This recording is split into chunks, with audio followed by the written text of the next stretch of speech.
Let me show you what great video games have in common. In this video, you're going to learn how a great gameplay loop is an absolute core component in the success of a video game. And make sure you stick all the way until the end because I'll be sharing how this information can be something that you can use to your advantage. So let's not waste any more time. Don't forget to smash that like button and let's get into this video. So what is a gameplay loop? Well, simply put, a gameplay loop is the ability for a game to keep you playing over and over and over again. So why is this so important? And most importantly, why does this matter to you? You see, video games are getting increasingly popular. If you just think about how intertwined our generation is with technology, how much time we spend on the internet, in the digital world, this is becoming a part of our culture and civilization. So with the rise of gamers, there has to be a rise in the numbers of video games being created. I found this really interesting chart over here. It's on the number of games being released on Steam, which is a major gaming platform, from the year 2004 to 2021. So you can almost see the parabolic rise of the number of video games being released. And currently in 2021, there were over 10,000 video games being released. So do keep in mind that not all these video games are great, and on top of that, these are just the video games that are released on Steam. But besides that, there are plenty of other video games being created as well. So with the rise of all these video games being created, the need for a video game's ability to actually keep the gamer interested once they are able to hook them to try it for the very first time is extremely important, because video gamers honestly have a really terrible attention span. Exhibit me. When I try a video game, if it does not interest me, if it does not keep me wanting to get back into the video game and continue playing it, well, I'll just move on to the next one because there's so many choices in the world. So a video game's ability to nail that gameplay loop is an absolute key to its success. So why does this matter to you, the gamer? Well, if you aren't aware, there's a current narrative going on in the gaming world, and that comes with the development of NFTs, which are non-fungible tokens. Now, if you're new to the term, please go ahead and check out this video up above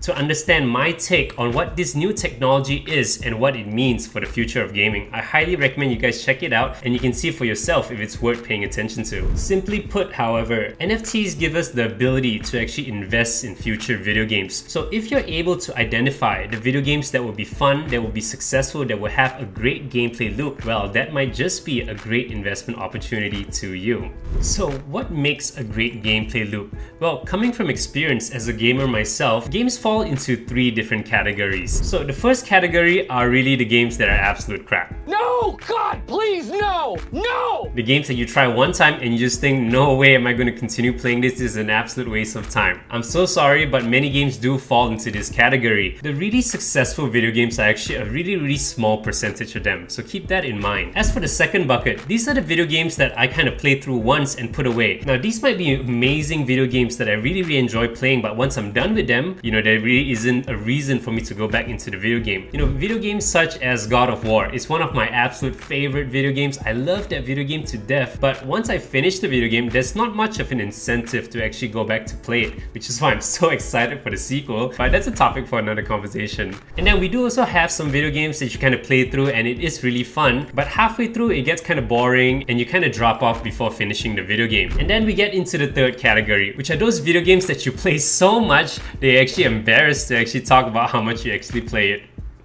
So what makes the games in that third bucket so much more special than the others? I'm gonna go over three things that make for a successful gameplay loop, and I'll be using three video games that I absolutely love to get my points across to you. So I believe that the first thing a video game should get down is the ability to give the gamers a sense of progression. You see, as a gamer, the most rewarding or the most fun part of the gaming experience is actually developing the skills to that video game. As I get better and better at the video game, I also like it to reflect on my character itself. So a great video game that I would like to use as an example has to be Elden Ring. So Elden Ring is a brutal video game. It's an open world RPG video game, which if you're not prepared will kick the crap out of you. I'm not kidding. But what made Elden Ring so amazing was as you played the video game, you would gain better armor, better spells, better weapons, and as your skills develop, you'll be able to predict how the enemy is going to attack you. You dodge better, block better, attack better, and as you do that, the game really comes together. And that's how the adventure is created because you want to slowly progress, slowly improve as you go towards the goal of your journey. You don't really want to be the most powerful person in that video game. To be quite frank with you, if I have all the powers, all the achievements in a video game, I actually get bored because there's nothing more to go over for. There's no wall to climb over. So why would I actually continue staying in this video game? So Elden Ring did a great job of this to actually progress you all the way to the end of your goal. However, this is where they set themselves apart. You see, the nature of Elden Ring is that there are many different play styles to the video game. You know, there are many different weapons, different spells, different armors, different play styles per se. So once a gamer actually finishes a gameplay, they can go back to the start of the video game to actually play a new game plus with a whole new different build, and they can do this over and over and over again. It's absolutely crazy. If you guys take a look at the Souls community, which is the Elden Ring community per se, you would see that people have been playing these video games for years and they've been playing it again and again and again. So that there is point number one. Now if you enjoyed the video up to this point, don't forget to smash that like button as well as drop me a sub, because I have so much more things I want to share with you, and this is just one of the many things I would like to expand to you on what I believe the future of gaming will look like. As for the second thing that I believe a video game should nail down is their ability to encourage competition in its ecosystem, such as having ranked match or PvP elements, player versus player elements. You see, people love to be the best, and just like video games, it takes a lot of skill to actually be the best, and that is why the esports industry is absolutely booming. There's some crazy stats about video games actually bringing in more money than the movie or music industry, but that's a topic for another time. Now, a video game that I personally enjoyed and I believe actually got this component down really well has to be Dota 2. Now, Dota 2 is a 5 versus 5 MOBA game, which is really like a hero battler game. Now, your objective in Dota 2 is to just destroy each other's thrones. However, the road to do that is a very complex one. So there are over 100 different heroes in Dota 2, each of them having 4 to 6 different spells, and all of them interact differently with one another.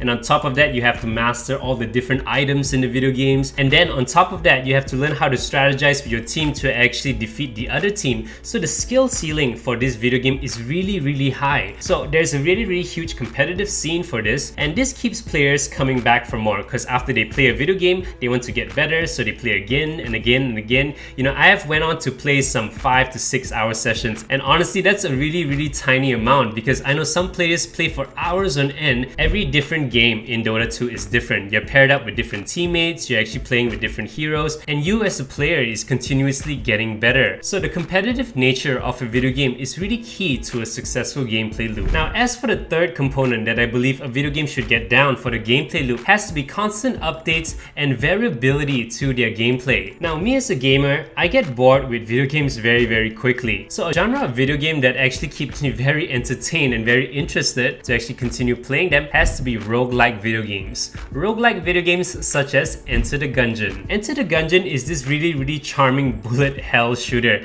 It's really cute graphics and everything, but what really sells the video game is all the items or guns in the video game. So in Enter the Gungeon, you have a bunch of different weapons here, right? And all of them has really wonky stats, as you can see. And as you continue playing the video game, they continuously added more stuff, and further down here you can see the items as well, and each of these guns and items synergizes with each other. So every time you die in a roguelike video game, you actually start from scratch again, and as you progress, you know, the items that you get, the weapons that you get are completely random. So each time you play the video game, the experience is different, and that's what keeps me coming back for more, because I want the right combination of weapons and items to actually see how well I can do in that run. I've experienced this countless times where I finish the video game and I want to just play it again, because I want to see what are the combinations of stuff I can find this time around to maybe hopefully beat the video game. And even once I beat the video game, I wanted to continue playing it because they added secret bosses, they added new items and whatnot. So this is what I'm kind of talking about when I'm talking about constant updates and variability in the video game. This is how you keep video gamers hooked. Check this video game out. So why is all this information relevant to you?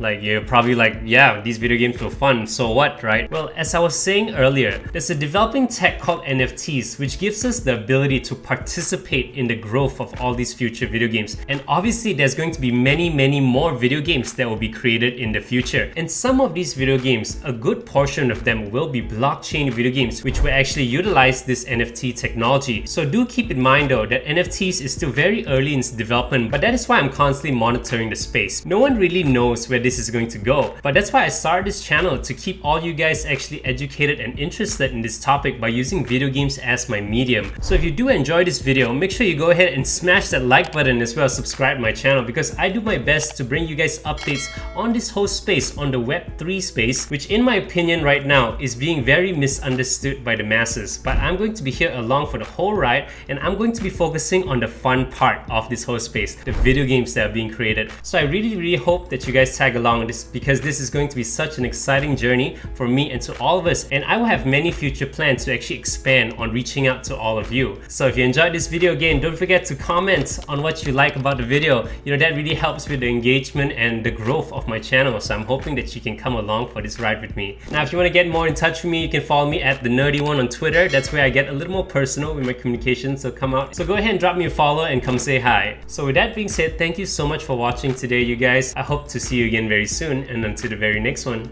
take care. Peace.